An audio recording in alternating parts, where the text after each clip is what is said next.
ప్రతి సీజన్లో big boss హౌస్లో ఎవరిదో ఒకరిది పుట్టినరోజు అయితే జరుపుకుంటూ ఉంటారు. ఇక ఈ సందర్భంగా ఈ రోజు మణికంఠ పుట్టినరోజు భాగంగా నిఖిల్ హౌస్ మేట్స్ ని పిలిచి ఈ రోజు మణికంఠ బర్త్డే కాబట్టి ఆ సెలబ్రేషన్ ఎలా ఉండాలంటే తన లైఫ్ లో గుర్తుండిపోయేలా ఉండాలి కాబట్టి మనమే వాడి కోసం ఒక అద్భుతమైన కేక్ని రెడీ చేద్దాం, మీరందరూ త్వరగా ఫ్రెష్ అయ్యి వచ్చేసేయండి అంటూ మణికంఠ పుట్టినరోజు గురించి సర్ప్రైజ్ ప్లాన్ చేస్తున్నాడు నిఖిల్. ఇక విషయం పక్కన పెడితే బిగ్ బాస్ కూడా మణికంఠకి ఒక బిగ్ సర్ప్రైజ్ అయితే ప్లాన్ చేశారు. ఇంతకీ ఆ సర్ప్రైజ్ ఏంటనుకుంటున్నారా?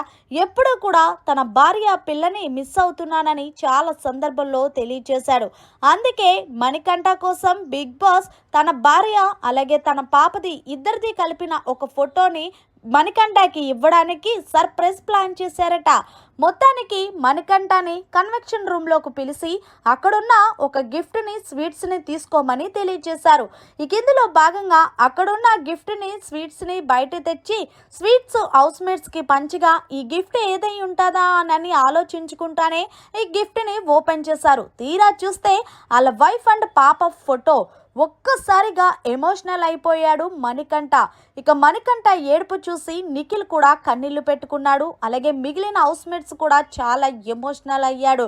ఇక అబ్బాయి అయితే మణికంఠని నువ్వు చాలా మిస్ అవుతున్నావు కదరా, నేను కూడా నా వైఫ్ని పాపని మిస్ అవుతున్నాను, ఏదేమైనా సరే నువ్వు అనుకున్నట్టు నీ ఫ్యామిలీ నీతోనే ఉండాలి అంటూ హౌస్ మేట్స్ అందరికీ కూడా 1, 2, 3 అనేలోపు అందరూ కూడా మణికంఠకి బర్త్డే విషెస్ తెలియజేద్దామని మొత్తానికి హౌస్ మేట్స్ కూడా కలిసి మణికంఠని ఏడుపు ఆపించి నవ్వించేలాగా బర్త్డే విషెస్ తెలియజేశారు.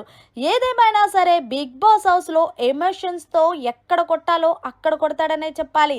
మరి మొత్తంగా నిఖిల్ మణికంఠ కోసం కేక్ రెడీ చేయడం, అలాగే బిగ్ బాస్ మణికంఠ కోసం ప్లాన్ చేయడం చాలా బాగుంది. వన్స్ అగైన్ హ్యాపీ బర్త్డే మా తరపు నుంచి అండ్ మీ తరపు నుంచి కామెంట్ రూపంలో తెలియచేయండి. మరిన్ని లేటెస్ట్ అప్డేట్స్ కోసం చూస్తూనే ఉండండి మన ఛానల్.